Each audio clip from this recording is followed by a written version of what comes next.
Welcome to mega 9 TV off the record. ఆ నేతలంతా ఇప్పుడు గప్చుప్. అధికారంలో ఉన్నప్పుడు ఒకలా, లేనప్పుడు ఒకలా తయారైంది ఆ నేతల తీరు. పవర్తో అన్ని వ్యవహారాలు చక్కబెట్టిన నాయకులు ఇప్పుడు అడ్రస్ లేకుండా పోయారు. ఏపీకి ఆర్థిక రాజధానిగా ఉన్న విశాఖపై పట్టు సాధించాలని వేసుకున్న ప్లాన్ కాస్త అట్టర్ ఫ్లాప్ కావడంతో ఇప్పుడు నేతలంతా సైలెంట్ మోడ్ లోకి వెళ్ళిపోతున్నారు. దీనికి కారణం అదేనా? What the story.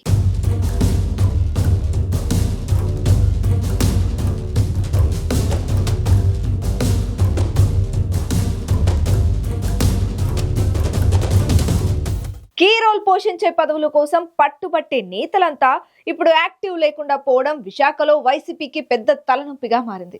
అసెంబ్లీ ఎన్నికల్లో ఓటమి తరువాత ఉమ్మడి విశాఖ జిల్లాలో వైసీపీ నేతలు పూర్తి సైలెంట్ మోడ్ లోకి వెళ్లిపోయారు. అధికారంలో ఉండగా రాష్ట్ర స్థాయిలో చక్రం తిప్పిన జిల్లా నేతలు ఇప్పుడు ఎక్కడా కనిపించడం లేదు. దాదాపు నెల రోజులుగా చాలా మంది లీడర్లు బయటకే రావడం లేదు. తమ ఓటమికి కారణాలేంటనే కనీస సమీక్ష కూడా చేయడం లేదు. ముఖ్యంగా పార్టీ అధికారంలో ఉండగా మంత్రి పదవులను అనుభవించిన వారు ఎక్కడా కనిపించకపోవడం పార్టీలో హాట్ టాపిక్ గా మారింది. విశాఖ జిల్లాలో వైసీపీకి ఎందరో నాయకులు ఉన్నారు. ఆ పార్టీ అధికారంలో ఉండగా విశాఖను పరిపాలనా రాజధాని చేస్తామని ఎంతో హడావిడి చేసింది. స్థానిక నేతలకు పార్టీలోనూ ప్రభుత్వంలోనూ పెద్దపీట వేసింది. మాడుగుల మాజీ ఎమ్మెల్యే బూడి ముత్యాల నాయుడు, భీమిలి మాజీ ఎమ్మెల్యే అవంతి శ్రీనివాసరావు, అనకాపల్లి మాజీ ఎమ్మెల్యే గుడివాడ అమర్నాథ్లకు మంత్రివర్గంలో ప్రాతినిధ్యం కల్పించింది వైసీపీ. అయితే ఈ ముగ్గురు ఈ ఎన్నికల్లో ఓడినా అమర్నాథ్ తప్ప మిగిలిన ఇద్దరు ఆచూకీ లేకుండా పోయారని క్యాడర్ అసంతృప్తి వ్యక్తం చేస్తున్నారు. టీడీపీ అధికారంలోకి వచ్చిన వెంటనే రిషికొండ ప్యాలెస్ పై తెగ హడావిడి చేస్తే అమర్నాథ్ తప్ప ఏ ఒక్క వైసీపీ నేత కూడా పల్లెత్తు మాట్లాడలేదు. దీంతో వైసీపీ ఆత్మరక్షణలో పడిపోవాల్సి వచ్చింది. పార్టీ అధికారంలో ఉండగా అధికారం అనుభవించిన నేతలు ఓటమి తరువాత సైలెంట్ అవ్వడాన్ని కార్యకర్తలు ఆక్షేపిస్తున్నారు.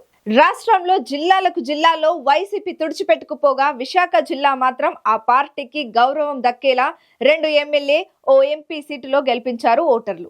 ఇక ఓ రాజ్యసభ ఎంపీ, 3 ఎమ్మెల్సీలు కూడా వైసీపీ తరపున ఉన్నారు. అంటే రాష్ట్రంలో మరే జిల్లాలోనూ లేనంత సంఖ్యలో 6 ప్రజా ప్రతినిధులు ఉమ్మడి విశాఖ నుంచి వైసీపీకి ప్రాతినిధ్యం వహిస్తున్నారు. కానీ వీరెవరూ ఎన్నికల ఫలితాల తరువాత కనిపించలేదు. విశాఖ, అనకాపల్లిలో నిర్మించిన వైసీపీ జిల్లా కార్యాలయాలకు ప్రభుత్వం నోటీసులు జారీ చేసినా ఏ ఒక్కరూ స్పందించలేదు. మాజీ మంత్రి గుడివాడ అమర్నాథ్ తప్ప మిగిలిన నేతలు అంతా పార్టీ గప్చుప్ అన్నట్లే వ్యవహరిస్తున్నారు.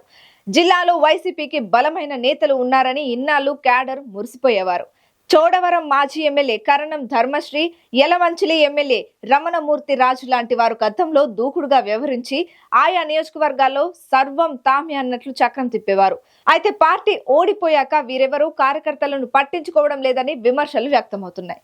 గ్రేటర్ విశాఖ కార్పొరేషన్ తో పాటు జిల్లా పరిషత్ లోనూ వైసీపీయే అధికారంలో ఉంది. కానీ ప్రభుత్వం మారిన తర్వాత ఈ పదవుల్లో ఉన్న నేతలు సైతం పార్టీ పరమైన పనులకు దూరంగానే ఉంటున్నారు. ఇలా మొత్తం ఉమ్మడి విశాఖ జిల్లాలో వైసీపీ ముఖ్య నేతలు పత్తా లేకుండా పోవడంపై కార్యకర్తలు అసంతృప్తి వ్యక్తం చేస్తున్నారు.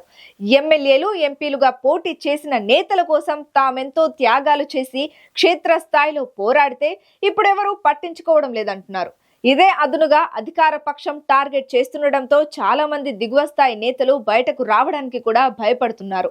కష్టకాలంలో అండదండగా నిలవాల్సిన నేతలే తప్పించుకు తిరిగితే తమ పరిస్థితి ఏంటని నిలదీస్తున్నారు. మొత్తానికి నేతల అజ్ఞాతవాసంతో విశాఖ వైసీపీ విలవిల్లాడిపోతోంది. మరి దీనిపై అధిష్టానం ఏ విధంగా స్పందిస్తుందో చూడాలి.